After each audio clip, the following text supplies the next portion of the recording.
ഇപ്പോ ഒരു ജാഥയാണ് പ്രതിപക്ഷ നേതാവും KPC പ്രസിഡന്റും കൂടി നടത്തിയത്.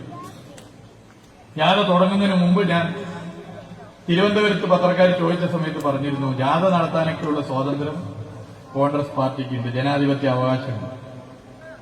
എന്നാൽ ഞങ്ങളെ സംബന്ധിച്ചിടത്തോളം ഭയങ്കര ഭയം സമരാഗ്നി എന്ന ഈ ജാഥ നടക്കുമ്പോഴുണ്ട് സർക്കാരിനെ സംബന്ധിച്ചിടത്തോളം. കാരണം ഇന്ന് ഇന്ത്യയിൽ ക്രമസമാധാന പരിപാലനത്തിൽ ഒന്നാം സ്ഥാനത്തുള്ള ഭരണം കേരളത്തിലെ ഭരണമാണ്. ഇവിടെ വർഗീയ കലാപമില്ല, മറ്റ് കലഹങ്ങളില്ല, തർക്കങ്ങളില്ല. എന്നാൽ ഇവർ രണ്ടുപേരും കൂടി ജാഥ നടത്തിക്കഴിഞ്ഞാൽ എന്തായിരിക്കും കേരളത്തിന്റെ ക്രമസമാധാന നില എന്ന കാര്യത്തിൽ ഞങ്ങളെ സംബന്ധിച്ചിടത്തോളം ഒരു ഭയമുണ്ട്. ആ ഭയം അന്ന് ഞാനത് തിരുവനന്തപുരത്ത് മാധ്യമ പ്രവർത്തകർ ചോദിച്ചപ്പോൾ തുറന്നു പറഞ്ഞിരുന്നു. കാരണം മുമ്പ് പുതുപ്പള്ളി തെരഞ്ഞെടുപ്പ് കഴിഞ്ഞപ്പോൾ ഒരു പത്രസമ്മേളനം നടത്തി. ആ പത്രസമ്മേളനത്തിൽ പരസ്യമായിട്ടാണ് പ്രതിപക്ഷ നേതാവും KPCC പ്രസിഡന്റ് ഏറ്റുമുട്ടിയത്.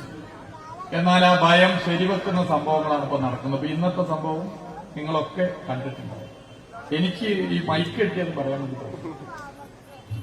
പ്രതിപക്ഷ നേതാവ് പത്രസമ്മേളനത്തിൽ വരാൻ ഇത്തിരി വൈകി. KPCC പ്രസിഡന്റിന് എത്തിയ 3/4 മണിക്കൂർ വൈകിട്ടാണ്. എനിക്കറിയില്ല ഇതിന്റെ വസ്തുത. KPCC പ്രസിഡന്റ് എത്തി, പ്രതിപക്ഷ നേതാവിനെ കാണുന്നില്ല. KPCC പ്രസിഡന്റ് ഒരു പദപ്രയോഗം നടത്തി പ്രതിപക്ഷ നേതാവ്. എന്നാൽ ഈ മൈക്കുകൾ ഓണായിരുന്നു എന്നുള്ളത് അദ്ദേഹം മറന്നുപോയി. തൊട്ടടുത്തുള്ള ഒരു വനിതാ നേതാവ് അത് ശ്രദ്ധയപ്പെടുത്തി. ഇപ്പുറത്തുള്ള ആള് ശ്രദ്ധിച്ചു. അപ്പോ ഞാൻ ഉൾപ്പെടെയുള്ളവർ ആശങ്കയോടുകൂടി പറഞ്ഞത് ശരിവെക്കുന്നതാണ് സംഭവം. പ്രതിപക്ഷ നേതാവിനോട് അതിനെക്കുറിച്ച് ചോദിച്ചപ്പോൾ അദ്ദേഹം പറഞ്ഞു, അതിലെന്താ കുഴപ്പമില്ല, ഞങ്ങൾ പരസ്പരം ഇങ്ങനെയാണ് അഭിസംബോധന ചെയ്യുന്നത്. നമ്മളൊക്കെ കമ്മിറ്റിയിലും എല്ലാവരെയും സഖാവെ എന്നാണ് വിളിക്കുക. എന്നാൽ കോൺഗ്രസുകാർ പരസ്പരം ഇങ്ങനെയാണോ അഭിസംബോധന ചെയ്യുക? എനിക്ക് അതൊരു സംശയം തോന്നുന്നു. ആത്മാഭിമാനമുള്ള കോൺഗ്രസുകാർ ഇത് അംഗീകരിക്കുന്നുണ്ടോ? ഈ സമരാഗ്നി നിങ്ങൾ എടുത്തു നോക്കൂ. സമരാഗ്നിയിൽ എവിടെയെങ്കിലും BJPക്കെതിരെ ശക്തിയുക്തം പ്രസംഗിക്കാൻ, നിലപാട് സ്വീകരിക്കാൻ KPCC പ്രസിഡന്റോ പ്രതിപക്ഷ നേതാവോ തയ്യാറായിട്ടുണ്ടോ? നിങ്ങൾ പ്രസംഗങ്ങൾ എടുത്തു നോക്കൂ, പത്രസമ്മേളനങ്ങൾ എടുത്തു നോക്കൂ. മുഖ്യമന്ത്രിയുടെ നേതൃത്വത്തിൽ ഞങ്ങൾ നവകേരള സദസ്സ് നടത്തി. അതിനുമുമ്പ് ഗോവിന്ദമാഷയുടെ നേതൃത്വത്തിൽ ഞങ്ങളൊരു ജാഥ നടത്തി. അതിലൊക്കെ അതിശക്തമായി ഞങ്ങൾ തുറന്നു കാട്ടിയത് BJPയുടെ തെറ്റായ നിലപാടാണ്. ഇരുമത വർഗീയവാദത്തെയും ശക്തമായി ഞങ്ങൾ എതിർത്തു.